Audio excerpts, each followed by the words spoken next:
Hello everyone! Kumusta po kayong lahat dyan? So kanina guys, while nag-scroll up ako sa comment section, may nabasa akong mga tanong ninyo, napakaraming tanong about daw sa kung bakit ang dali naman daw maubos ang bigas po namin. So ngayon guys, bumili na naman ako ng panibagong isang sako ng bigas. Kasi nga yung dahilan po dito is may mga kapatid po kasi ako na binibigyan din po namin ng bigas at saka kung may mga times na kasi na gipit din po sila, walang-wala po sila. So dito po sila kumukuha din po sa amin ng bigas. So ito, kabibili lang, ayan. So nabuksan na siya kasi binigyan na po namin yung mga kapatid ko guys at saka yung mga pamangkin ko doon sa taas. And of course, sa mga nagtatanong din po dyan kung ilan po kami magkakapatid, bali 6 po kaming lahat, tapos pang-5 po ako, tapos yung bunso po namin, di ba, na nag-aaral ngayon sa BCC. Bali yung 4 ko po na kapatid is ako din po yung minsan umaalalay po sa bigas din po nila. Pati na rin po doon sa mga pamangkin ko. Kaya laking pasasalamat ko po talaga sa Panginoon na ako po yung nabibiyayaan niya kasi nagkakaroon ako ng chance na makatulong hindi lamang sa mga magulang ko, kundi pati na rin po sa mga kapatid ko. And I know my purpose na guys, and na-realize ko na kaya pala nagkaroon ako ng mga blessings na ito kasi pwede pa rin po pala ako maging blessings din po sa iba, especially sa mga mahal ko po sa buhay. Kaya kahit madaling maubos yung bigas namin, as long as na mayroon po talagang blessings na ibinibigay po sa akin yung Panginoon, may mga blessings na kalaan po para sa akin upang makatulong sa family ko, I will really provide po guys. I will really share. Kasi alam ko po talaga yung pakiramdam na walang-wala.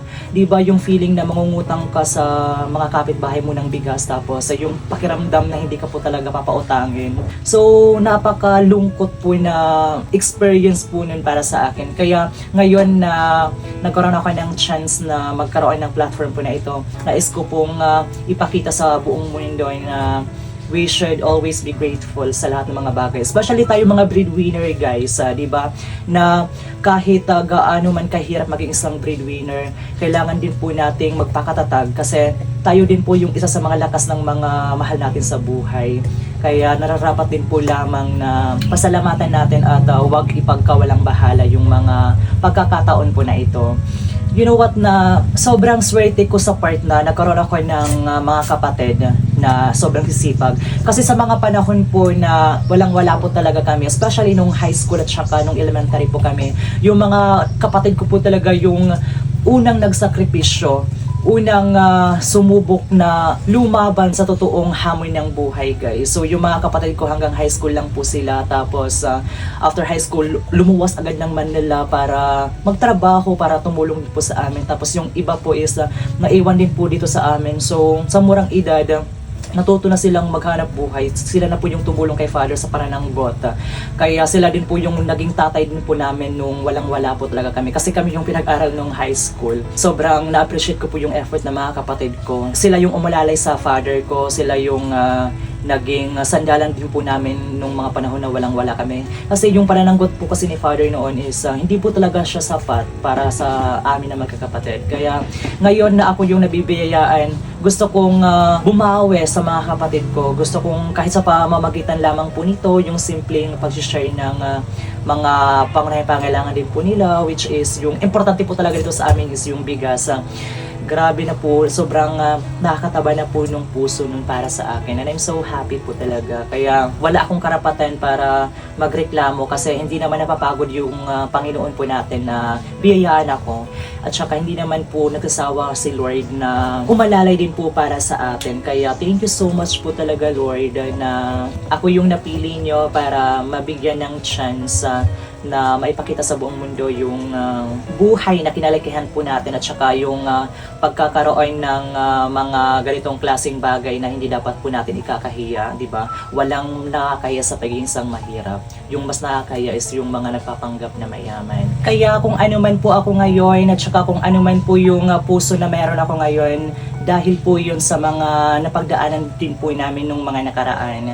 Kasi 'di ba, 6 po kami magkakapatid, so pang-5 ako. Isa po ako sa naging saksi sa lahat ng sakripisyo at paghihirap po ni na Father upang maitaguyod lang po kami sa mga araw-araw na pangangailangan po namin.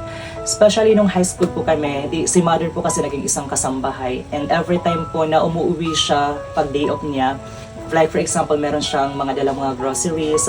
So, pag meron siyang dalang 6 na biscuits guys, so sa 6 na magkakapatid, tag isa-isa po talaga kami. Kumbaga pantay-pantay po talaga yung trato sa amin ni mother. Kaya sa kanya ko po talaga natutunan na kapag mayroon tayong blessings, matuto tayong mag-share sa iba, especially sa mga mahal natin sa buhay. Tapos dapat pantay-pantay. So yung pagmamahal na ipinaramdam ng mga magulang po sa amin is na-observe po talaga namin. Tapos gusto ko siyang iparamdam din po sa iba, especially sa mga taong nakapaligid po sa amin. Kaya ganito na lang po talaga yung pasasalamat ko po sa inyong lahat sa walang sawang suporta niyo po sa amin. Kaya sa lahat ng mga may pinagdadaanan din po dyan, especially yung mga katulad din po namin na salat sa buhay, di ba guys? Huwag tayo mawawala ng pag-asa kasi I know and I believe na yung mga pinagdadaanan natin na hirap ngayon, may nakalaan po talaga na blessing si Lord para sa atin. At sinusubok lang po talaga niya tayo, hindi tayo pinapabayaan niya, kundi pinapalakas lang po tayo at saka tinetest niya kung hanggang saan aabot yung pananampalataya po natin. Kaya thank you so much po talaga Lord. We should always be grateful each and every day. So ngayon, ito na po yung bali ulam po namin. So nag-prito ako dito ng itlog na may sardinas. Tapos yung sabaw ng sardinas is ginisa ko po siya guys. And ito, nagtimpla na rin ako ng napakalamig na tang orange. Tapos luto na po yung kanin po namin dito. So hinihintay ko na lang po ngayon si Father. Kasi nandun pa sila ni Mother ngayon sa ilog, nagbabanlaw. So sila yung nagtulungan. So ako na lang po yung namuriga dito sa bahay po namin. Ako yung mga gawaing bahay. So hanggang dito na lang po muna tayo guys. Kasi pupuntahan ko sila para makapamahaw na gihapon nila guys. So makapag-almusal. So once again, thank you so much everyone for watching. See you again on our next video. I love you! Bye-bye! Mwah!